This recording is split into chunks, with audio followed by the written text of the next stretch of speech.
Gabriel Cazes am Klavier. Merci beaucoup. Vielen Dank. Die Veränderungen, denen wir gegenüberstehen, sind komplexer als die meisten Dinge, mit denen wir uns normalerweise beschäftigen. Sie übersteigen all unsere bisherigen Erfahrungen.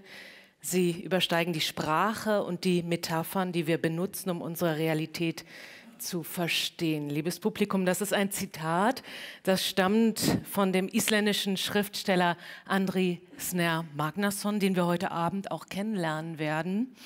Ja, wie finden wir zu einer Sprache, zu Erzählungen, zu Geschichten rund um das, was Klimawandel ist, was er bedeutet und welche Rolle spielt bei alledem die Hoffnung? Das alles sind sehr große Fragen und wir möchten heute Abend genau über diese sprechen und zwar mit Ihnen. Ich freue mich sehr, dass Sie hoffentlich bereit sind, sich auf dieses Experiment einzulassen. Seien Sie ganz herzlich willkommen hier im Deutschen SchauSpielHaus Hamburg. Ganz toll, dass Sie da sind zu einer Einladung, ja, gemeinsam im Prinzip nachzudenken, miteinander ins Gespräch zu kommen, eben zu einer Theaterversammlung. Unter diesem Label sozusagen ist dieser Abend heute hier gedacht. Wir wollen über Hoffnung, über Freiheit, über gemeinsame Herausforderungen nachdenken, das, was der Klimawandel für uns eben bedeutet und wie darüber sprechen, ja, wie darüber ins Gespräch gekommen werden kann. Wie kann man das begreifen, was passiert? Ich bin Shelly Kupferberg, ich bin Journalistin, ich bin Moderatorin und Autorin und freue mich, Sie ein wenig durch diesen ersten Teil des Abends zu führen. Über die Idee, was heute genau passieren soll und wie es dazu kam, möchte ich jetzt mit den MacherInnen dieser Theaterversammlung sprechen. Deswegen begrüßen Sie mit mir ganz herzlich Cordula Kleid vom Bildungs- und Forschungsministerium, Thorleifur Örn Arnason, Theater- und Opernregisseur, Autor und Mitglied des Kuratoriums des Wissenschaftsjahres 2024. Uwe Gössel, Dramaturg und Theatermacher und Thorsten Logge, Professor für Public History an der Uni Hamburg. Schönen guten Abend. Hallo, hallo. Guten Abend. Und ich würde ganz gerne von Ministeriumsseite erst mal hören, liebe Cordula, wir sind zum klimaneutralen, klimafreundlichen, kollegialen Du übergegangen. Sie können sich vorstellen, dass wir schon ein bisschen länger miteinander zu tun haben, um diesen Abend vorzubereiten. Also, liebe Cordula, das diesjährige Wissenschaftsjahr steht unter einem Motto. Es gibt immer ein Motto für jedes Wissenschaftsjahr und in diesem Jahr 2024 ist es die Freiheit. Ich würde ganz gerne wissen, hier und heute wiederum erleben wir einen Abend, an dem Wissenschaft und Kunst sich ineinander und miteinander verschränken. Inwiefern ist denn das von Bedeutung, von Interesse und warum ist das wichtig für ein Bildungs- und Forschungsministerium? Ja, guten Abend. Friedrich Dürrenmatt hat gesagt, was alle angeht, können nur alle gemeinsam lösen. Und durch das Zusammenspiel von Wissenschaft und Kunst kann es uns gelingen, gemeinsam Lösungen zu finden für die wirklich immensen, gigantisch großen Herausforderungen unserer Zeit. Und dafür braucht es Experimentierräume und sowas wie hier heute Abend, um Perspektiven auszutauschen. Und genau dafür machen wir die Wissenschaftsjahre jetzt schon seit über 20 Jahren. Und jetzt im Wissenschaftsjahr Freiheit, angesichts 75 Jahre Grundgesetz, was wir gefeiert haben im Mai, und 35 Jahren friedlicher Revolution, heißt es Zeit für Freiheit zu streiten und für unsere Demokratie zu streiten. Und ich freue mich so sehr, dass wir den Auftakt dieser Theaterversammlung hier heute Abend in Hamburg machen, denn mit der Universität Hamburg, mit Thorsten Logge und dem Team hier wird das möglich. Und es wird möglich, wenn Sie sich alle auf dieses Experiment einlassen und auf diesen Perspektivenwechsel und dieses gemeinsame Zuhören und Interesse aneinander zu haben. Denn im lateinischen Sinne inter esse, dazwischen sein, können wir uns austauschen. Ja, jetzt hast du ein paar Stichpunkte genannt, die ich gerne aufgreifen möchte und Thorsten Logge befragen möchte als einer der Kooperationspartner. Es gibt viele Kooperationspartner für das Wissenschaftsjahr und eben die Uni Hamburg ist ein solcher Partner und das Thema Freiheit ist gerade schon genannt worden, Thorsten. Dieser Abend, er ist ein Auftakt für eine ganze Veranstaltungsreihe im ganzen Land. Ja, der hat auch einiges mit Freiheit zu tun.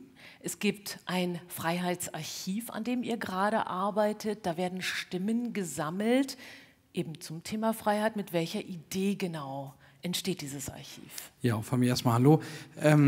Es gibt in der Geschichtsschreibung eine Notwendigkeit, wenn wir an der Uni Geschichte schreiben, und das ist, wir brauchen Quellen. Ohne Quellen keine Geschichte und ohne Quellen können wir eigentlich nicht wirklich seriös erzählen, was in der Vergangenheit passiert ist. Aber Quellen sind nicht einfach da, Quellen entstehen durch mich als Historiker oder wenn Leute Geschichte schreiben, indem sie Spuren zu Quellen erklären. Das heißt, wir müssen Spuren haben, die wir zu Quellen machen können, wenn wir Geschichtsschreibung machen. Und manchmal fehlt es an Spuren. Es gibt Leute, die haben viel Stimme. Also ich zum Beispiel als weißer Professor mit einem Mikrofon auf einer großen Bühne habe eine relativ laute Stimme. Und es gibt vielleicht Leute, vielleicht sogar in der Nähe dieses Theaters, die haben gerade nicht so eine laute Stimme. Was wir wollen, ist in diesem Freiheitsarchiv Leuten die Möglichkeit zu geben, dorthin zu gehen und ihre Stimme zu hinterlassen. Was denken Sie 2024 über Freiheit? Was für Ideen verbinden Sie damit?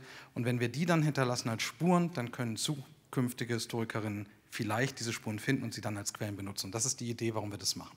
Und das alles wird gesammelt in einem großen Archiv, ist dann online abhörbar, einsehbar, wie auch immer. Genau, unter freiheitsarchiv.de kann man sich dann anschauen, was wir so gesammelt haben. Das wächst jetzt langsam und da kann sicherlich noch viel, viel mehr reinkommen. Also alle sind herzlich eingeladen, sich auch zu beteiligen. Das geht online, man kann was eintippen, man kann was einsprechen oder man hinterlässt ein Video, was immer man will. Oder man geht vorne ins Foyer zur Erzählbox, an der alle schon vorbeigekommen sind, und macht es gleich da heute Abend, nachher oder anders wie. Also es gibt 1000 Möglichkeiten, das zu tun, oder man schreibt mir notfalls eine Mail. Also alle Wege führen dazu, Ihre Stimme hörbar zu machen. Das ist doch eine gute Nachricht. Uwe, als Dramaturg möchte ich dich auch fragen, an diesem Abend, der ist in mehrere Teile gegliedert, wird so einiges passieren. Wir haben schon ein bisschen gehört, es gibt diese Erzählbox, aber noch vieles anderes. Es gibt auch Tischgespräche. Kannst du uns ein bisschen was über den Abend erzählen und wie er ablaufen wird? Ja, auch von mir. Hallo für diesen Abend. Das klingt jetzt alles ein bisschen aufregend und experimentell. Im Grunde machen wir nichts anderes, was alle Menschen dauernd miteinander tun, nämlich miteinander sprechen, zu kommunizieren. Als Dramaturg oder Theatermacher wollen wir natürlich sonst von der Bühne mit der Kunst erzählen. Aber für diese Auseinandersetzung mit der Freiheit wollen wir eigentlich den Fokus ein bisschen drehen und dieses Miteinander stark machen, dieses miteinander sprechen, und haben deswegen eine ganze Reihe unterschiedlicher Formate für heute Abend zusammengebracht.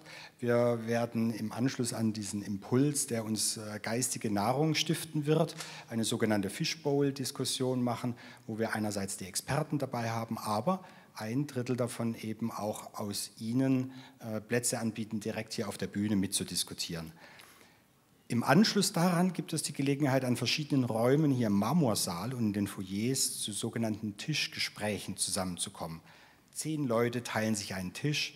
Wir haben eine ganze Reihe von Moderatoren dabei. Auch Andri Snær Magnason wird einen moderieren. Und dann, nicht zu vergessen, das informelle Gespräch, vielleicht dann beim Bier, beim Wasser, beim Saft, in der Kantine, an der Bar.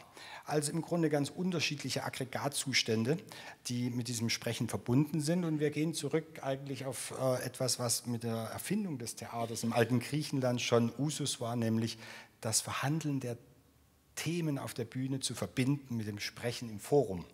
Und das sind unterschiedliche Foren, die wir hier zusammenbauen wollen. Und deswegen geht ihr dann auch besonders gerne an Theaterhäuser. Dass wir heute hier sein können, ist ganz fantastisch. An dieser Stelle schon mal allen, die das möglich gemacht haben, hier auch vom wunderbaren Deutschen SchauSpielHaus in Hamburg, herzlichen Dank dafür. So, ja. Thor, wir haben schon so ein bisschen gehört, ein Theatermacher und Dramaturg hat schon ein bisschen den Reiz einer solchen Versammlung in einem künstlerischen Raum dargestellt. Auch an dich die Frage als Theater- und Opernregisseur, was macht für dich diese Form von Auseinandersetzung interessant und was ist alles bundesweit noch geplant? Ja, wie gesagt, das ist der Auftakt. Also, guten Abend erstmal. Wir starten hier heute Abend, werden dann im Verlauf des Jahres in mehreren Theaterhäusern solchen Versammlungen veranstalten. Die Überschrift ist ja Freiheit, wie wir gehört haben, aber wir werden für jeden Abend einen besonderen Fokus. Heute ist es Freiheit und Natur. Wir werden die Zukunft des Zusammenlebens, wir werden künstliche Intelligenz, wir werden die Zukunft des Arbeitsmarkts und die Märkte, wir werden über Krieg und Frieden sprechen und wir werden über Kunst und Wissenschaftsfreiheit sprechen. Alles Themen, die unterschiedlichen Wurzeln dieses Baums Freiheit, worum wir sehr in diesen Zeiten ringen müssen und vielleicht auch eine Art Mandatserneuerung notwendig ist. Mhm. Und der Grund, warum die Theater der richtige Ort sind. Also, Deutsch ist so schwierig, man muss immer die Verb am Ende setzen. Isländisch hat immer die Verb am Anfang. Also ich glaube, Isländisch ist noch schwieriger, deswegen ein Applaus. Der Herr meistert es ganz gut. Zumindest für uns. Ja, gelobt zu werden auf die Bühne. Und das gleich am Anfang, ohne dass viel passiert ist. Hoffen, das wäre nicht die Fallhöhe. Hat sich schon gelohnt. Nein, aber Theater hat so... Ich bin zum Theater gekommen, weil da verbinden sich die Gedanken und das Herz und die Seele. Das ist ein Ort, wo ein Ritual stattfindet. Eine Theaterinszenierung ohne Zuschauer findet nicht statt. Eine Probe ist ja keine Kunstform, sondern nur wenn das Ritual, das Zusammenkommen stattfindet, findet tatsächlich Kunst statt. Und da treffen sich so viele Strömungen. Und für mich ist das Theater eine Art Empathiemaschine. Wir gucken in das Leben den anderen und man sieht die Welt aus unterschiedlichen Perspektiven. Und ich glaube, in diesen Zeiten, wo er über Bubbles und Gleichgesinnten und die andere ist der andere, das ist der Fremde, wir entfremden uns dem anderen und das ist der Feind und ich habe Recht, da fehlt eben an dieser Empathie. Und die Hoffnung ist, und vielleicht ist es auch ein bisschen so eine naive, so eine banale Hoffnung, dass umso mehr wir uns gegenseitig anhören, umso mehr, dass wir diskutieren, umso mehr sie vielleicht auch ein bisschen wieder lernen, miteinander zu streiten, wird Sauerstoff für die geistlichen Gesellschaft, für die geistliche Seele freigesetzt. Und darum geht es heute Abend. Das klingt sehr überzeugend. Ich danke euch für diesen Über- und Einblick erstmal in das, was ihr vorhabt. Dies ist der Auftakt. Sie sind dabei, liebes Publikum. Das ist ganz großartig. Nochmal herzlichen Dank für Ihr Interesse an dieser Stelle. Ich darf die 4 jetzt erstmal hier wieder fortschicken, aber Sie werden sie gleich auch oder ein wenig später wieder treffen, wenn Sie denn möchten. So, ja, sich berühren lassen. Ich glaube, das ist es, worum es geht. Wir versuchen das mal. Und ich darf Ihnen dafür Andri Snær Magnason vorstellen, preisgekrönter isländischer Schriftsteller und Aktivist. Er wird gemeinsam mit Gabriel Cazes und den beiden Schauspielerinnen Linn Reusse und Bettina Stucky hier vom Ensemble des SchauSpielHauses eine Lecture-Performance präsentieren, die auf seinem Buch Wasser und Zeit basiert. Das Buch liegt im Übrigen zufälligerweise an einem kleinen, schönen Büchertisch draußen im Foyer. Sollten Sie in der Pause mal vorbeigehen möchten, herzlich gern. Und ich bin mir sicher, dass, was wir jetzt hören und erleben werden, dann einige Impulse gibt für alles, was folgt. Begrüßen Sie mit mir die ProtagonistInnen des Abends, lassen Sie sich berühren. Wir sehen und hören uns dann wieder später. Herzlichen Dank.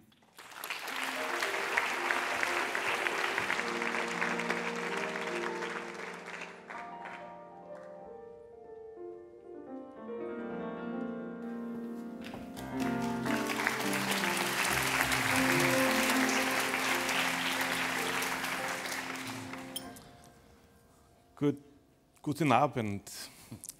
Good evening, everyone. Ich heiße Andri Snær Magnason. Ich will Englisch sprechen, für ich spreche nicht sehr gut Deutsch über ein Material, so wie wir heute. My name is Andri. It's a great pleasure and honor to be here with all of you. I have once been on this stage before, so I'm not as scared. I got the wonderful Töpfer Kairos Prize here 2010. So tonight we are talking about freedom, time, and water. And actually one of the people that is in this audience, I have to thank for actually encouraging me to create my book. So I'm a writer. I've written poetry, plays, science fiction, all sorts of literature. I was also active in the fight for the landscape of the highlands of Iceland, but he asked me, why don't you write about climate change? Wolfgang Lucht from the Potsdam Climate Research Institute. And I said, I don't have authority, I'm not a scientist. My father's a doctor, he hates it when normal people are giving medical advice. Scientists, they should speak about science and I do my stories. But he told me that people generally do not understand data, but they understand stories. And if I would never weave data, or writers would not take their findings and weave them into our art, then actually nobody would understand what was happening and the world would end. So I took this kind of seriously and I thought, okay, and not only did I have authority or permission to do this as a writer or as an artist, it might even be my civil duty to take this data and weave it into my stories. And not only was it my civil duty, but if I did not do this, I would already be creating artwork in an outdated era. So I started to think about this very deeply.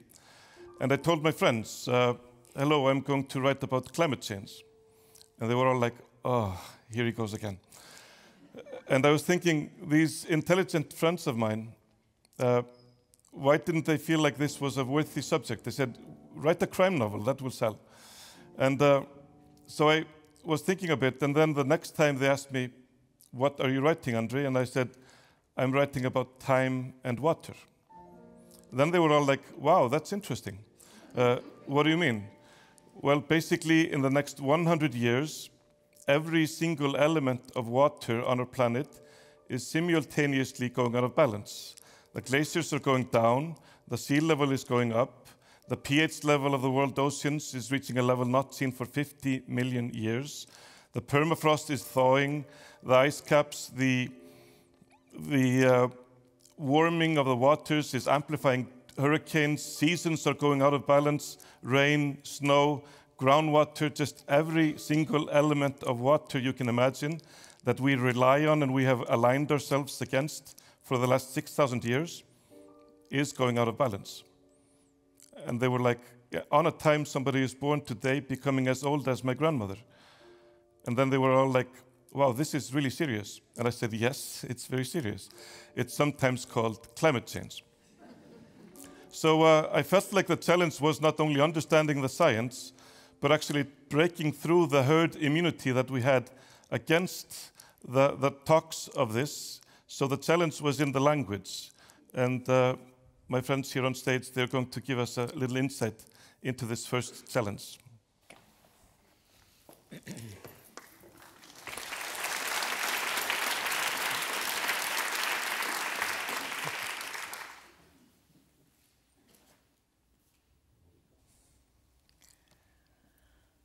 Du schützt nur das, was du liebst. Du liebst nur das, was du kennst. Du kennst nur das, was man dich lehrt.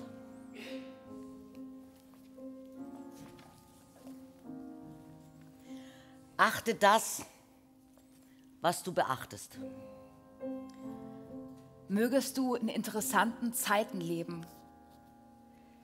Wenn ich ausländische Gäste habe, fahre ich manchmal mit ihnen über die Borgatun in Reykjavik und erzähle, diese Straße sei der Boulevard der zerbrochenen Träume. Ich zeige ihnen das Höfti-Haus, das große weiße Holzhaus, in dem sich Ronald Reagan und Michail Gorbatschow 1986 trafen. Ein Ereignis, das für viele das Ende des Kommunismus und den Fall des Eisernen Vorhangs markiert. Das nächstgelegene Gebäude ist ein schwarzer Klotz aus Marmor und Glas, in dem sich früher der Hauptsitz der Kolpting-Bank befand. Als die Bank 2008 zusammenbrach, war das die viertgrößte Insolvenz in der Geschichte des Kapitalismus. Nicht pro Kopf der isländischen Bevölkerung, sondern in Dollar. 20.000 Millionen, 20 Billionen Dollar. Ich empfinde keine Schadenfreude über das Unglück anderer, aber es ist schon erstaunlich, noch nicht einmal mittleren Alters zu sein und bereits den Zusammenbruch zweier gigantischer Weltanschauungen erlebt zu haben. Beide Systeme wurden von Leuten geschützt, die den Gipfel des Establishments erreicht hatten und wegen ihrer Stellung an der Spitze der Pyramide entsprechend angesehen waren. Tief in ihren Systemen verankert, wahrten sie den Schein bis zum letzten Tag. Am 19. Januar 1989 sagte Erich Honecker: Die Mauer wird in 50 oder auch in 100 Jahren noch bestehen bleiben. Die Berliner Mauer fiel im November desselben Jahres. Der Präsident der Kolping beteuerte in einem Interview im TV-Nachrichtenmagazin Kastljos am 6. Oktober 2008, nachdem seine Bank von der isländischen Zentralbank einen Notkredit erhalten hatte: Wir stehen sehr gut da und die Zentralbank wird ihr Geld mit Sicherheit zurückbekommen. Das kann ich ohne Rotwerden zu sagen. 3 Tage später war die Kolping Bank pleite. Wenn ein System zusammenbricht, befreit sich die Sprache aus ihren Fesseln. Wörter, die eigentlich die Realität beschreiben sollten, schweben frei in der Luft und sind nicht mehr zutreffend. Lehrbücher werden über Nacht obsolet und Rangordnungen verschieben sich. Auf einmal fällt es den Menschen schwer, Wörter und Begriffe zu finden, die ihrer Realität entsprechen. Zwischen dem Höfti-Haus und dem Hauptsitz der Bank befindet sich eine Rasenfläche mit einem kümmerlichen Wäldchen, 6 Fichten und ein paar verdorrte Wollweidesträucher. Ich lege mich auf die Wiese zwischen den Gebäuden, blicke in den Himmel und überlege, welches System wohl als nächstes zusammenbrechen würde und welche große Vision darauf folgen könnte. Wissenschaftler haben uns aufgezeigt, dass die Grundlage unseres Lebens, die Erde selbst, kollabiert. Die wesentlichen Ideologien des 20. Jahrhunderts betrachteten die Erde und die Natur als billigen, unbegrenzten Rohstoff. Man dachte, die Erdatmosphäre könne endlos Emissionen aufnehmen, das Meer könne endlos Müll aufnehmen, die Böden könnten durch noch mehr Dünger endlos Erträge liefern, Tiere könnten endlos weiterziehen, während der Mensch sich immer mehr Lebensraum nimmt. Wenn sich die Prognosen der Wissenschaftler über die Zukunft der Ozeane, der Atmosphäre und der Wettersysteme, über die Zukunft der Gletscher und der Küstenregionen als richtig erweisen, müssten wir uns fragen, welche Wörter Themen einer solchen Größenordnung erfassen können. Welche Ideologie kann das bewältigen? Was soll ich lesen? Milton Friedman, Konfuzius, Karl Marx, die Offenbarung des Johannes, den Koran oder die Veden. Wie lassen sich unsere Begehrlichkeiten zügeln, unser Konsum und unsere Profitgier, die das Biosystem der Erde allen Messungen zufolge bezwingen werden? Man kann sagen, dieser Abend handelt von Wasser und Zeit. In den nächsten 100 Jahren wird sich der Zustand des Wassers auf der Erde grundlegend verändern. Die meisten Gletscher außerhalb der Pole werden beträchtlich schmelzen. Der Meeresspiegel wird steigen. Die Erdtemperatur wird sich erhöhen, begleitet von Dürren und Überflutungen. Und der pH-Wert des Ozeans wird sich stärker verändern als in den letzten 50 Millionen Jahren. All dies wird sich während der Lebenszeit eines Kindes abspielen, das heute auf die Welt kommt und wie meine Großmutter 95 Jahre alt wird. Die größten Kräfte der Erde haben die geologische Zeitskala verlassen und verändern sich nun auf einer menschlichen Skala. Veränderungen, die bislang 100.000 Jahre brauchten, geschehen jetzt in 100 Jahren. Ein solches Tempo ist sagenhaft. Es betrifft das gesamte Leben auf der Erde und die Grundfesten all dessen, was wir denken, entscheiden, produzieren und glauben. Es betrifft alle, die wir kennen und alle, die wir lieben. Die Veränderungen, denen wir gegenüberstehen, sind komplexer als die meisten Dinge, mit denen wir uns normalerweise beschäftigen. Sie übersteigen all unsere bisherigen Erfahrungen. Sie übersteigen die Sprache und die Metaphern, die wir benutzen, um unsere Realität zu verstehen. Es ist, als würden wir versuchen, den Lärm eines Vulkanausbruchs aufzuzeichnen. Bei den meisten Geräten bricht das Geräusch in einer bestimmten Frequenz und man hört nur noch ein Rauschen. Für viele Leute ist das Wort Klimawandel ein solches Rauschen. Da ist es einfacher, zu kleineren Themen eine Meinung zu haben. Wir verstehen, wenn etwas Wertvolles zerstört wird, wenn ein Tier erschossen wird oder ein Bauprojekt sich als zu teuer entpuppt. Aber bei etwas, das unendlich groß und heilig und dazu die Grundlage unseres Lebens ist, reagieren wir nicht angemessen. Als könnte unser Gehirn ein solches Ausmaß nicht erfassen. Das Rauschen naht uns. Wir sehen Überschriften und glauben, die Wörter zu verstehen. Gletscherschmelze, Rekordhitze, Versauerung der Meere, Treibhauseffekt. Wenn die Wissenschaftler recht haben, sind diese Wörter ernster als alles, was bisher in der Menschheitsgeschichte passiert ist.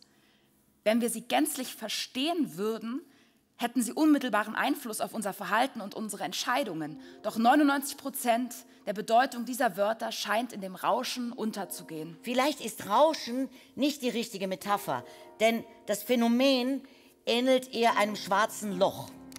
Kein Wissenschaftler hat je ein schwarzes Loch, das die millionenfache Sonnenmasse haben und Licht komplett verschlucken kann, gesehen. Schwarze Löcher kann man nur ausmachen, indem man an ihnen vorbeischaut, auf nahegelegene Nebelflecken und Sterne. Bei Themen, die das gesamte Wasser auf der Erde, die gesamte Erdoberfläche und die gesamte Atmosphäre betreffen, erreicht man eine Dimension, die jegliche Bedeutung aufsaugt. Ein solches Thema kann man nur beschreiben, wenn man dahinter, daneben und darunter schaut, in die Vergangenheit und in die Zukunft blickt, sich ihm persönlich, aber auch wissenschaftlich annähert und die Sprache der Mythologie benutzt. Ich muss über die Dinge sprechen, indem ich nicht über sie spreche. Ich muss rückwärts gehen, um vorwärts zu kommen. Wir leben in einer Zeit, in der sich das Denken und die Sprache von ideologischen Fesseln befreien. Wir leben in der Zeit des chinesischen Fluchs, dessen Herkunft nicht eindeutig belegt ist, der aber gleichwohl zutrifft. Mögest du in interessanten Zeiten leben.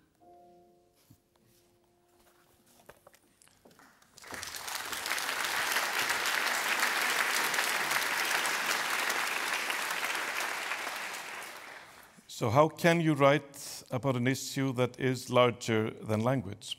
And how can you understand how you don't understand? I can tell you a sentence, for example, that I got from a scientist friend of mine. In the year 2100, we believe the pH level of the world oceans will drop from 8.1 to 7.7, and this is the greatest change in the world oceans for 50 million years. So I just said this. Almost every single word that I said is culturally meaningless. I don't know anybody that can actually scale up the pH level in his mind so he can understand how 0.1 and 2 is 10 times in the 10th different. I don't know anybody that feels really how 0.4 is actually the biggest number in the world.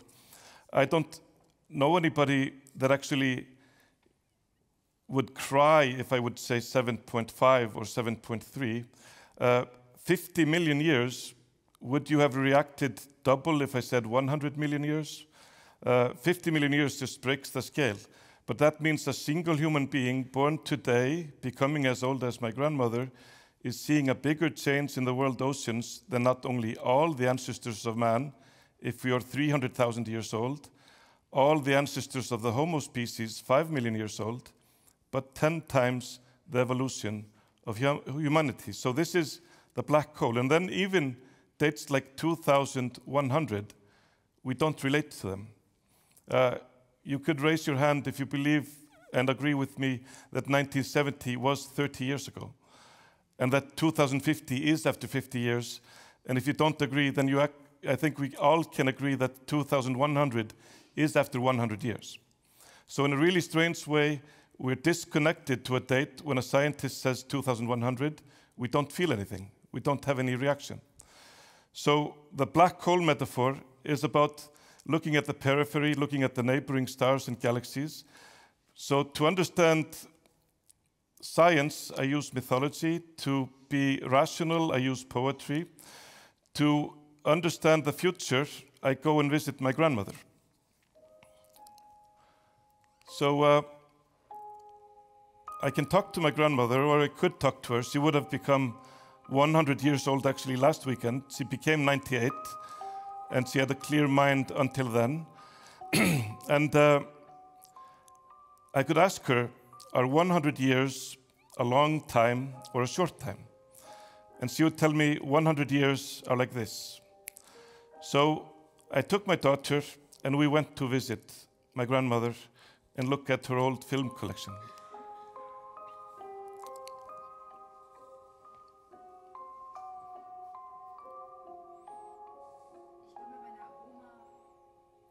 Ich bin bei meiner Oma Hilda und Opa Arnli in Reykjavik. Wir sitzen in der Küche, der Fluss schlängelt sich am Haus vorbei, Jogger laufen über den Uferpfad. An den Hängen der Berge liegen noch ein paar Schneewehen, aber der Garten steht in voller Blüte.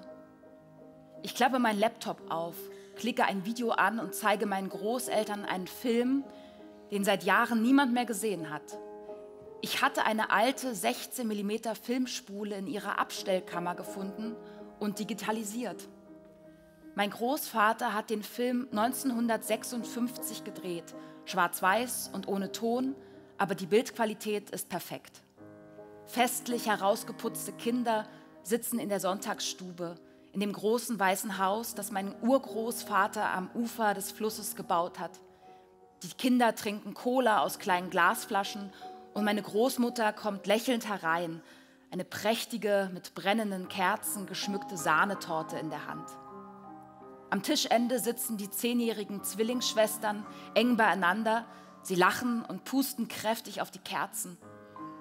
Meine Urgroßmutter trägt ihre Nationaltracht und schaut zu. Im nächsten Filmausschnitt tanzen die Kinder im Garten im Kreis. Sie spielen Ringlein, Ringlein, du musst wandern. Meine Mutter und meine Oma schauen sich den Film gebannt an und kennen die Namen aller Personen. Es ist einmalig, einen Kindergeburtstag aus dem Jahr 1956 auf einem 16 mm Film eingefangen zu haben. Aus dieser Zeit gibt es noch nicht einmal Filme von der isländischen Regierung.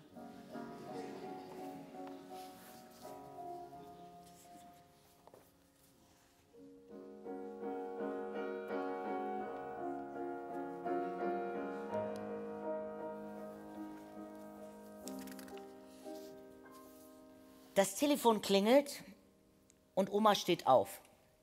Wir bleiben sitzen und essen unsere Pfannkuchen. Im Hintergrund dudelt leise das Radio. Ich forderte meine Tochter Hulda Philippia auf, eine kleine Rechenaufgabe zu lösen. Wie alt ist deine Uroma, wenn sie 1924 geboren wurde? 94. Antwortet sie prompt. Schnell gerechnet, glaube ich. Ich wusste ja, wie alt sie ist. Erwidert sie grinsend. Ja, jetzt musst du aber wirklich rechnen. In welchem Jahr wirst du 94 sein? Also 2008 plus 94. Ja, genau.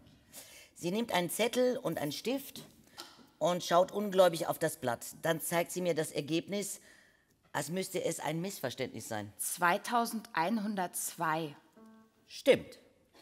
Dann wirst du hoffentlich genauso fit sein wie die Uroma heute. Vielleicht wohnst du sogar in diesem Haus. Und vielleicht kommt im Jahr 2102 deine 10-jährige Urenkelin zu Besuch und sitzt mit dir in dieser Küche, so wie du jetzt hier sitzt. Vielleicht. Sagt Hilda und nippt an ihrem Milchglas. Lass uns weiterrechnen. Wann wird deine Urenkelin 94 Jahre alt sein? Hulda schreibt die Rechenaufgabe mit meiner Hilfe auf das Blatt. Wird sie 2092 geboren? Ja, richtig gerechnet. 2092 plus 94 ergibt 2186. Sie lacht bei dem Gedanken. Ja, stell dir vor, du wirst vielleicht ein Mädchen kennen, das im Jahr 2186 noch lebt. Hulda kräuselt die Lippen und blickt mich schelmisch an. Darf ich jetzt gehen? Fragt sie. Gleich, antworte ich. Ich habe nur noch eine Rechenaufgabe für dich. Wie lange ist es von 1924 bis 2186? Hülda rechnet wieder. 262 Jahre? Stell dir vor. 262 years is the time that my daughter calculated that she could possibly touch with her bare hands.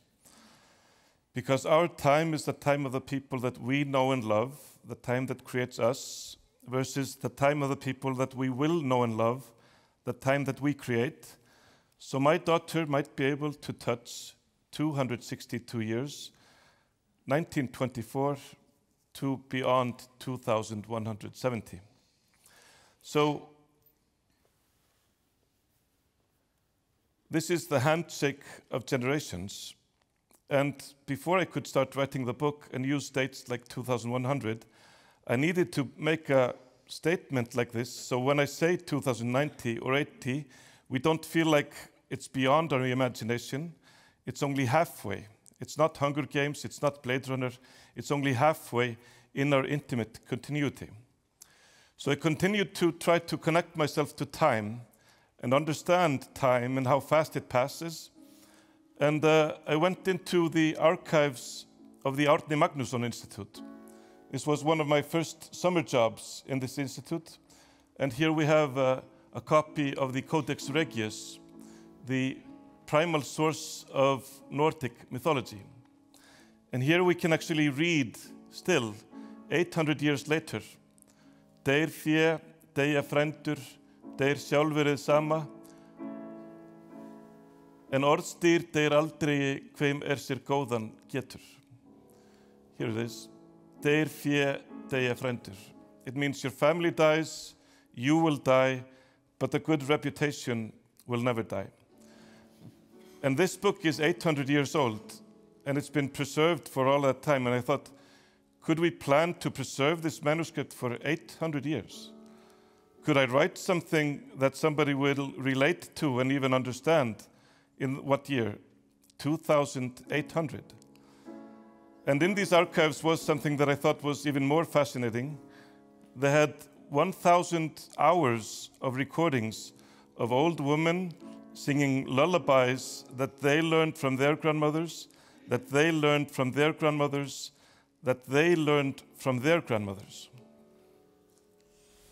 Bárður Björgúlfsson, Björgúlfur Hringsson, Hringur Hreiðarsson, Hreiðar Garðsson, Garður Gunnarsson, Gunnar Refsson, Refur Ráðfinnsson, Ráðfinnur Kollsson, Kolur Kjörvaldsson, Kjörvaldur Bjórsson, Bjór Brettingsson, Brettingur Hakason, Haki Óðinsson, Óðinn kongur allra trölla faðir, upp runnin dagur, bæði ljós og fagur. Úti stendur tík mín í túni, týndi ég honum trampajóni, þar trú ég hann fúni. Gott að ríða sandana mjúka, það gerir ekki hestana sjúka. I hope you didn't fall asleep. This woman was born 1888, singing a lullaby she learned from her grandmother, born 1820, that she learned from her grandmother that was born 1764. And I was thinking how few old women you need to jump centuries. And I was thinking how something goes from being common and something everybody knows until it becomes rare and scarce, and until it becomes unique, and a folklorist is driving full speed up north to catch this last old lady that remembers a fragment of an old song. And I was thinking how lucky I was at that time to actually have 3 grandfathers and 2 grandmothers alive, and how their memories, just the Christmas of 1930 or something, a random memory from any time in their life, would become valuable and special for my children. So I interviewed my Disa grandmother, And she told me when she was 8 years old, she was sent from her family because they were so poor to babysit in the other half of Iceland for another family. And she didn't come home until she was 14. And I spoke to Árni, my grandfather. He lost his father at sea when he was 11 years old. So he started working for his mother and 4 siblings. And so he had some money because he was working, and he bought himself a camera when he was 13. And he was used at the annual games to snap a photo of who was winning the 100-meter race, because there was always a dispute. So he would run home, develop the film, and come back, and they could know who won the race. So I found these pictures. And grandmother Hulda, that was one of the coolest people that I got to know. And she wanted to do everything that her brothers did. She had many brothers, and she was envious. Brothers could do all the fun things. So she wanted to fly like her brothers, and she eventually broke through that barrier. So I would know a person that was breaking through things that and systems that women were stuck in for thousands of years. And she got one of the first flight certificates in Iceland. And actually, this is a very small thing. Fæddur is masculine, to be born as a man in English. In Icelandic, fædd is to be born as a woman, so they needed to scrape it out. They didn't expect a woman to be born to fly. So she married my grandfather, and they went on a 3-week honeymoon to map and measure Vatnajökull glacier. And these trips were really dramatic, real expeditions. And the glaciers, they were in the context of eternity. And they were unnamed, white, huge giants. And then I interviewed Björn, grandfather. He also became 98 years old. And he had very different stories to tell, because one of his patients was this person here. That is, he was chief surgeon in the New York hospital. He got many of the most prominent patients in the world on his operating table. And Oppenheimer was one of his patients. And I was starstruck that my grandfather had actually met the man that was the source of many of my childhood nightmares. So Oppenheimer is not just a famous person, he's actually a mythological character almost, because Prometheus went to the highest mountain and came down with fire and gave that to humans. But Oppenheimer went into the smallest material, came out with something bigger than a volcano, and created these thunder gods out of the leaders of the world. They could just press a button and basically destroy the planet. So I asked my grandfather, did you see something special? Was there anything strange, or was there anything strange in his presence of such a big character? And he said, yes, actually, when he was on the operating table, he looked exactly like the image of Christ in my childhood church in Bíldudalur in the Westfjords of Iceland. And I went there and took this picture, and he wasn't so far off. And actually, both of these people are symbols of time. That is, I am born 1,973 years after Christ, but I am born 28 years after the Trinity explosion, and many geologists are claiming that the Trinity explosion should be a marking point of a new geological era. And that means that I'm born in another geological era than actually my grandparents. So I'm born 28 years into the Anthropocene. And when you're born into a new geological era, that means you're born into a new paradigm where humans, the collective force of humans, is on a geological scale equal to the force of volcanic activity, ice ages, meteorites, and major geological events in the past. So suddenly I am part, and we are part, of a human race that is totally differently aligned towards the planet than any generation before us. And that is a paradigm shift. And when a paradigm shift happens, language kind of collapses and a new language is formed. So we can take an example from Iceland, because the Icelandic language is isolated, and we can see very well when new ideas come in, and how the language changes and the struggle of understanding new concepts.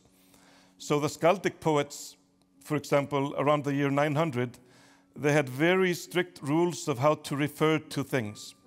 So the Norse mythology was used as a reference point to understand the universe.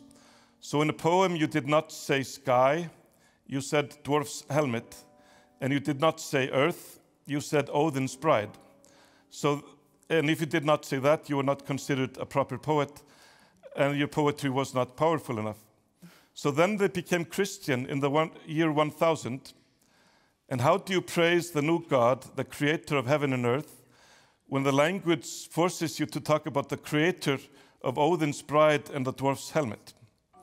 So they could actually not speak about the new reality, the new paradigm, the new religion, without having the whole legacy of the old religion kind of saturated in their language. When Copernicus came out with his theory that the Earth was actually not the center of the universe, but we were just another planet that was rotating around the sun, then it actually was not understood instantly. And it took almost 100 years for that idea to be properly understood and to be properly culturally implemented. We are talking about freedom tonight, and we all feel like, or I have always felt like, I am born to want to be free. I'm born to want to be in a democracy. I'm born to want to belong to an independent nation and to have the right to vote and have a democratic government. But actually, in Iceland, we have an example of when the concept of freedom was introduced for the first time. And this was in the year 1809, when we had a very peculiar mini-revolution in Iceland.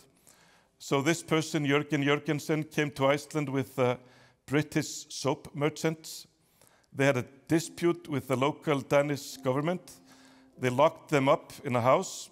We didn't have a military, so they just locked up the local Danish government. And this person, he was inspired by the French Revolution. He was swimming in the waves of the revolutions of Europe. And he created a declaration of independence for Iceland. We were under the King of Denmark, but we should be free.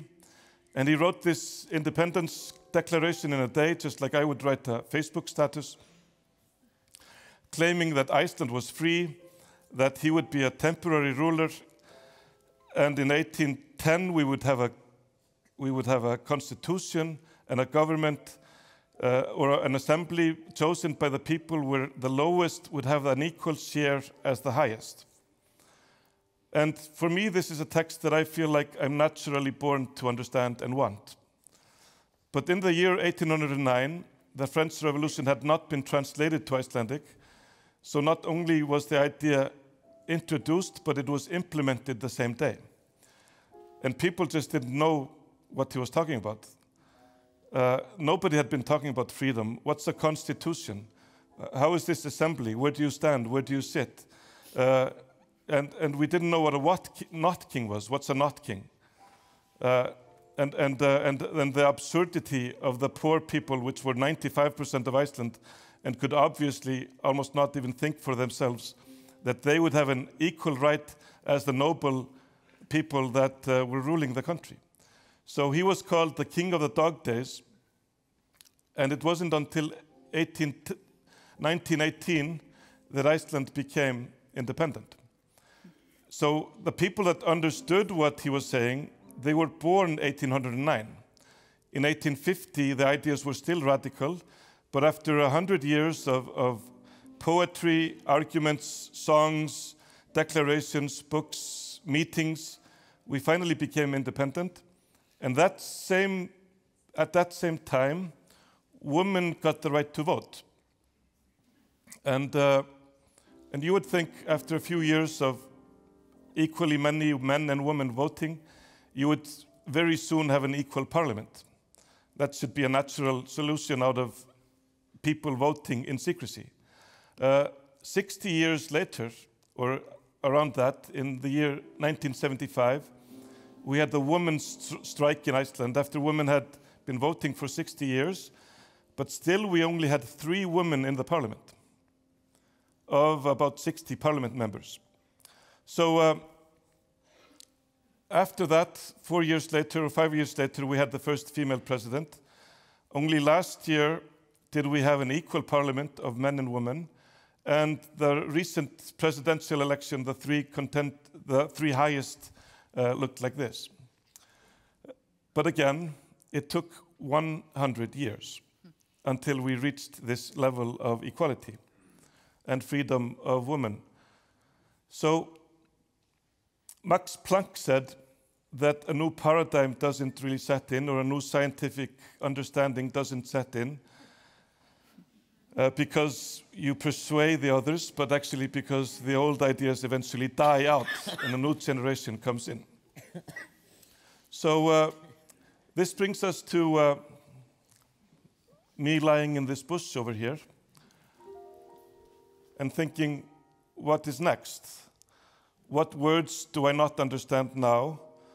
Yes, I think democracy is an obvious word that I understand, but what word is here and now among us that is the biggest word in the world? It is the biggest word regarding the future, but we don't really understand it. One example could be this word here, because these two ideologies, they forgot a very small little detail, that they were powered by the fire of coal, oil, and gas in a very fragile biosphere, and that's why we have new words coming out. So this is the biggest word in the world, and how do I understand that I don't understand it? This word was created about 20 years ago. It was first mentioned in Icelandic media in the year 2006 once. It had 4 times been mentioned before the year 2010. And what is this word? Well, it's about the fact that 30% of the CO2 ends in the world oceans. And in the next 80 years, we expect the pH level of the world oceans to drop from 8.1, possibly to 7.7 or 7.8.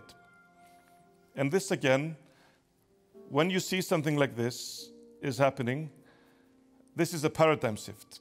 That is, if this is happening to the world oceans, that brings the world oceans to become oceans that do not want to create shell-building animals, but actually an ocean that wants to dissolve shell-building animals. That is a totally different ocean than the Earth has known for at least 50 million years. So when something like this is happening, it's a paradigm shift.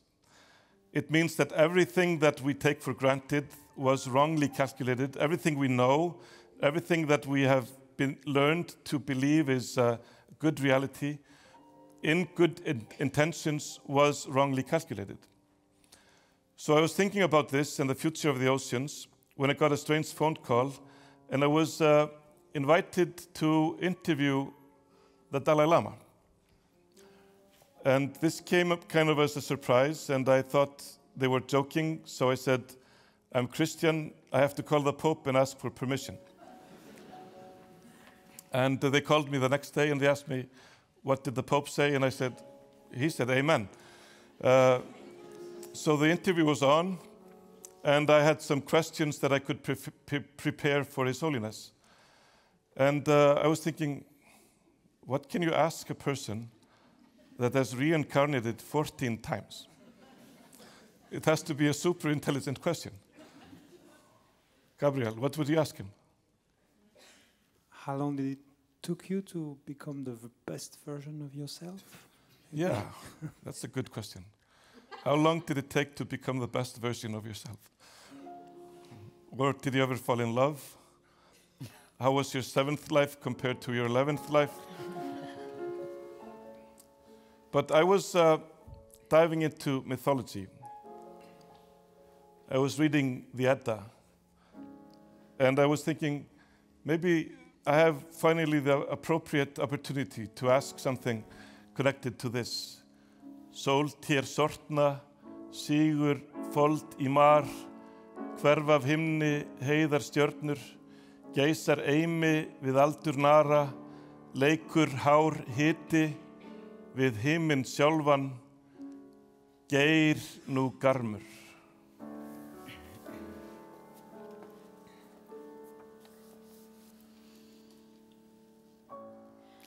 In den Urzeiten war es so, dass es nichts gab, weder Land noch Wasser, auch keine salzigen Wogen. Es gab weder Himmel noch Erde, nur Chaos und gähnende Leere und nirgends Vegetation. Die südliche Sonne, die Gefährtin des Mondes, hielt mit der rechten Hand die Himmelsrosse. Die Sonne wusste nicht, wo ihr Platz war. Die Sterne wussten nicht, wo sie stehen sollten. Der Mond wusste nicht, welchen Weg er hatte. Da gingen die Götter zu den Richterstühlen. Der Nacht und dem Neumond gaben sie Namen. Den Morgen benannten sie und den Mittag, den Nachmittag und den Abend, um die Jahre zu zählen. Mittig in der Leere steht eine Esche, heißt Yggdrasil. Den hohen Baum netzt weißer Nebel. Davon kommt der Tau, der in die Täler fällt. Immer grün steht er über Ödsbrunnen. 3 Frauen kommen, vielwissende Nornen, die die Weltesche bewachen. Die Urt heißt die eine, die andere Verdandi. Sie schnitten Stäbe, Schuld hieß die dritte. Sie legten Lose, das Leben bestimmten sie, den Geschlechtern der Menschen das Schicksal verkündend. Viel weiß der Weise, sieht weit voraus, der Welt Untergang, der Götter Fall. Brüder befehden sich und fällen einander. Geschwister sieht man die Sippe brechen, der Grund erdröhnt, üble diesen fliegen, der eine schont des anderen nicht mehr. Unerhörtes ereignet sich, großer Ehebruch, Beilalter, Schwertalter, wo Schilde krachen, Windzeit, Wolfszeit, ehe die Welt zerstürzt. Yggdrasil zittert, die Esche, doch steht sie. Schwarz wird die Sonne, die Erde sinkt ins Meer, vom Himmel schwinden die heiteren Sterne, Glutwirbel umwühlen den allnährenden Weltbaum, die heiße Lohe beleckt den Himmel. This was from this page here, the dramatic end of the world, of the gods, and then a bit lower, the rising of the earth again from the seas. An inspiration for Tolkien, Wagner, and 500 Norwegian death metal bands. My question was not from this page, it was from other pages in the book. It was a bit about cows. So I was thinking about cows. He was in exile in India, or is in exile in India, and they have lots of holy cows roaming around. And I had been scratching my head over this origin myth in the Edda. So, Auð humla, or the humla of prosperity. That is, first there was nothing, and then came the frozen cow. And she looked something like this. And from the udders of the frozen cow came the 4 great rivers that nourish the world. And this really never made any sense for me. So it sounded like a whispering game that went wrong. So somebody 5,000 years ago told something about the beginning of the world, and it ended up in Iceland as a frozen cow. And how could a source of life be frozen? It just made no sense, actually. But in India, they have a sister of this cow, and her name is Kamadhenu, and all the gods actually reside in her body, and she's kind of a symbol of Mother Earth. But the foundations of Kamadhenu are the Himalayas, are these snowy mountains. So Mother Earth is standing on the Himalayas, and I thought, wow, this is interesting. And I started to read and browse around the Himalayas, and I found that the Great Himalayan Trail ends in Himla. Okay, that's the same name. It doesn't have to be the same, but it was interesting. But that lies to this mountain here. This is Mount Kailas. This is the throne of Shiva and the center of the world according to Buddhists. And it's so holy that you actually are not allowed to climb this mountain. And from this mountain come the 4 major rivers of Asia, the Indus, the Ganga, the Brahmaputra. So suddenly I was like, wow, I might have found the frozen cow, because a short distance away, you can find this glacier here. It's called Gomuk, or in the same Himalayan region, you can find the glacier Gomuk, and that means the mouth of the cow. And I was like, of course, a frozen cow as a source of life makes perfect sense as a metaphor for a glacier. Because a glacier is such a perfect system. It keeps the water when it's abundant and actually harmful, and it keeps that water when it's in that state. And when you really need it during the hot and dry season, it releases it generously. But then it's not just water, because the glacier is scraping the bedrock into particles that make the water milky white. And it's actually the best fertilizer that you can get for your fields. If this white, milky glacial water fertilizes your cornfields or your rice fields or what you're trying to grow, not cornfields. Suddenly I was like, yes, of course, the frozen source of life. I can ask him about that. What do you think about the frozen cow? We're born from mother. Ultimately, I think we're born from cow, according to your myth.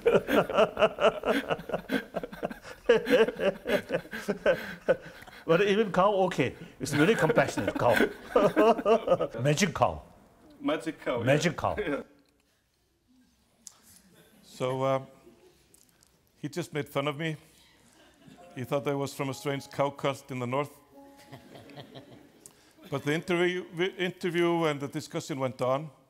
Worry already, now there is clear sign to develop that kind of worry.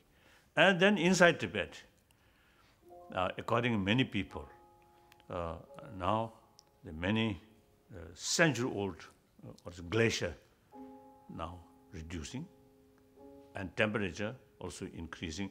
Many scientists, many ecologists give sort of prediction. Now, within next 20, 30 years, some major rivers reduce, some river may dry. Before that, because of a lot of melting snow, so the more flood, then eventually dry. So very, very serious. Usually, I have the feeling, and also telling people, unless we take special care, if present sort of tendency go continuously, then in next generation, I think over 1 billion human beings' life then get that threatening, because the major rivers in whole Asia, which cover whole Asia, from China up to Pakistan, the major rivers come from Tibetan Plateau. So if the worldwide people pay more attention about some sort of effort, I think this warming can be a little postponed. So it is very, very serious. Now this is the question of not just a few people or few countries, but this is a question of whole world. So 6 billion human beings, whether you survive or not, depend on that.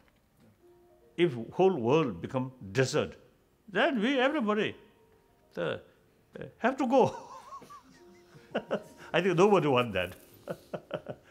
And I think morally speaking, and also I think practically or morally speaking even, unless we take, the fullest sort of precaution, our children, grandchildren, they will face immense sort of consequences. Then beyond their capacity. So therefore, our present sort of generation, I think really have, great sort of responsibility. Some expert, I think you Icelander, You see, you have a lot of experience. So you see, some specialist should go to Tibet with help of Chinese specialists and carry some scientific thorough research how much already damage, or what is the best way to make certain measure to prevent using these things.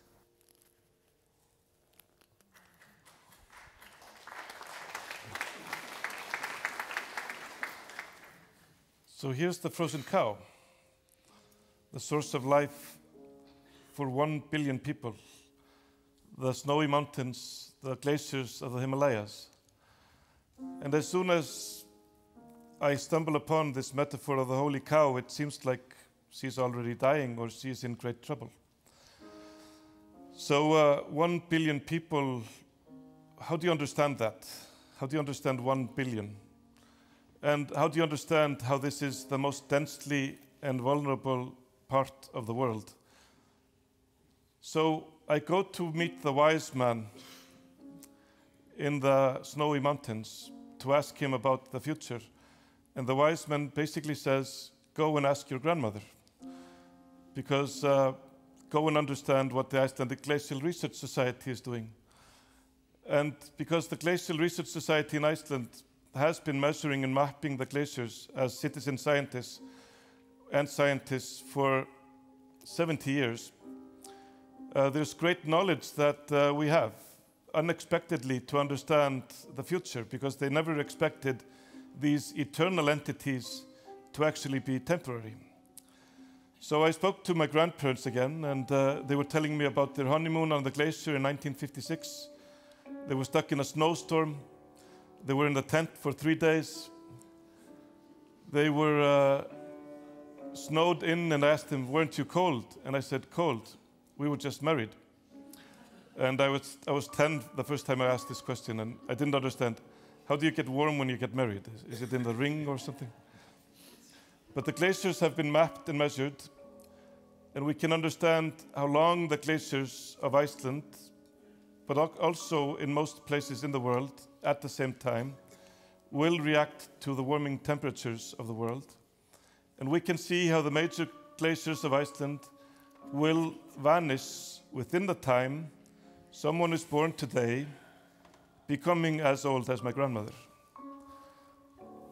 This is nature leaving geological speed, entering human speed. This is nature leaving the movement of ages, thousands, centuries, into being visibly retreating. So if only this was happening, that would be a paradigm shift. That would be a call to recalculate everything we're doing, all our policies, all our politics, all our ways of business and production, because 2160 is a date that actually we can connect to. Because if we calculate when is someone still alive that you will love, and I took my daughter again to my grandmother's house,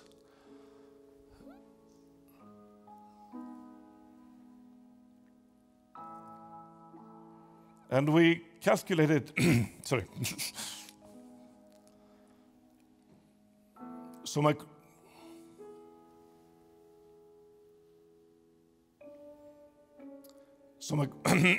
sorry, this has never happened before.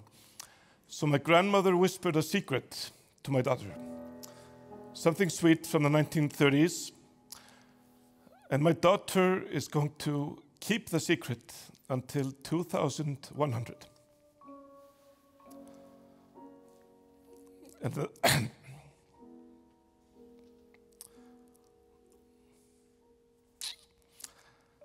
And I have to have water. Sorry. Time and water. Yeah, so my daughter is going to keep the secret until 2100. And then maybe a 20-year-old will come to visit, somebody born 2080. And she's going to ask that person to keep the secret until the year 2170, for example. Then she can announce what she said. So this is, of course, happening because we know why this is happening. And only in the lifetime of my own children, the glaciers of Iceland have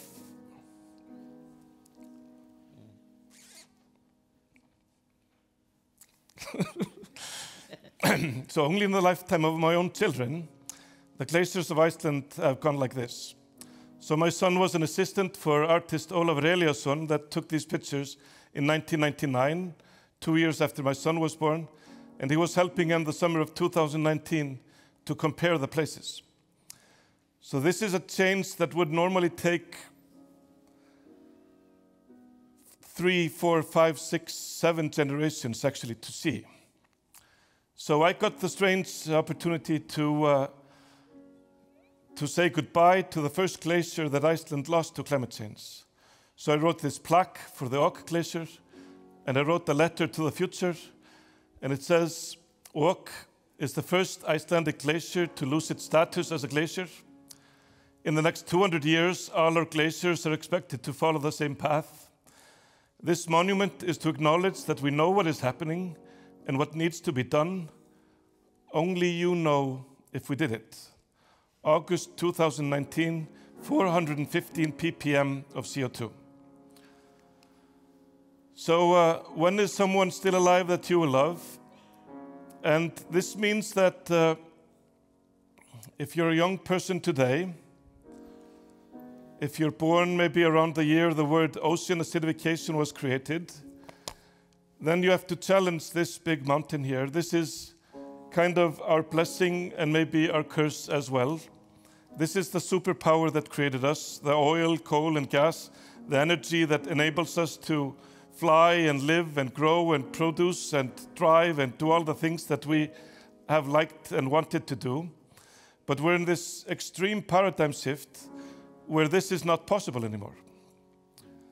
We might want to continue because I think most of us enjoy our life as it has been the last 50 years, but it's actually not possible anymore. And in the next 30 years and sooner, we should have stopped this greatest fire that the earth has ever seen, and we have to transition into a totally new economy.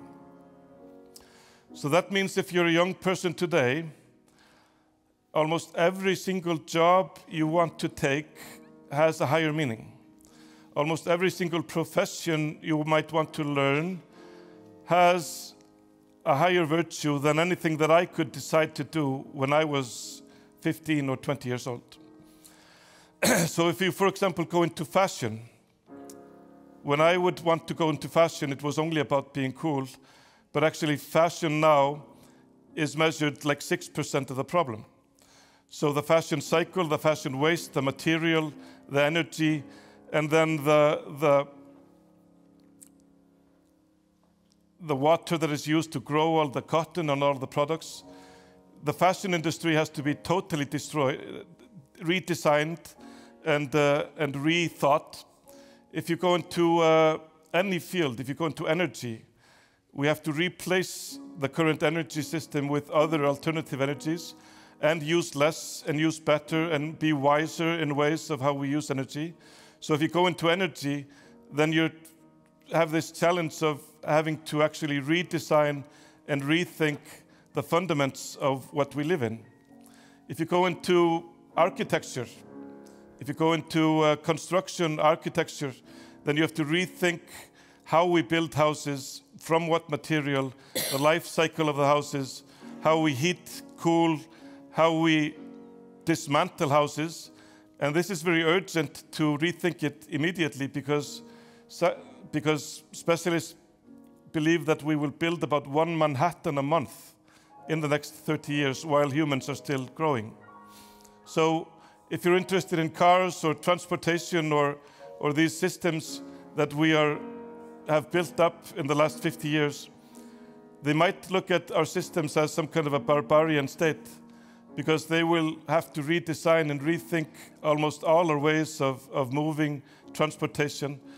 And that doesn't have to be a very negative situation to be a young person and be in the position of rethinking and reevaluating, redesigning, remaking almost everything, but we also have to understand how connected they are to this century. So the rest of our working life and all of their working life is about this huge challenge. And we maybe even have to reinvent things that were made before we had the big fossil industry. And we have to do things and maybe make mistakes or experiment into industries that don't exist, because there are about 1,000 gigatons of CO2 in the atmosphere that should not be there and needs actually to be removed. And here's a plant in Iceland to show actually the enormous infrastructure that is needed just to take down a few thousand tons of CO2 from the atmosphere. And you can imagine how much it would take to take a gigaton or 30 gigatons out. So the last 30 years were very much about the digital world. The heroes of my generation went into the internet. The internet didn't exist when I was in school, and the phones didn't exist, but then some geniuses took everything that we owned and put it into a single device and made us a bit crazy, but we can Skype our mother from Mount Everest if we want to. But the heroes of my generation went into this. But the heroes of the next generation actually have to go into the material world, into the world of concrete, food, material, energy, and also wildlife, to preserve the wildlife that we have left on the planet.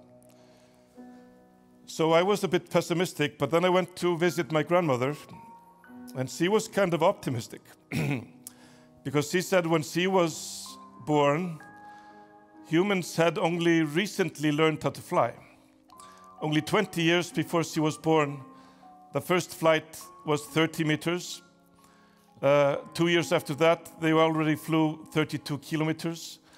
Then the world wars came and the development of flight. And then even after she was born, humans had actually not crossed the Atlantic on an airplane. And we take progress for granted because in 1935, there was the first complaint over service in an airplane. And then they reached the moon before my grandmother was 45 years old. So yes, humans can do things to the better or the worse. And in almost every single sector, we need to see progress like this in the next 30 years. So the young people that are born at the time after this century, they're not with the curse of imagining the future of 2000. They will be in their 70s in the year 2070. They have a different connection to the century, and it's our obligation to secure their freedom to live in a stable earth. And calculate, when is someone still alive that you will love? It can be 2100, 2120. Just calculate, check out the science, look into your profession, and start working into that direction. Thank you very much.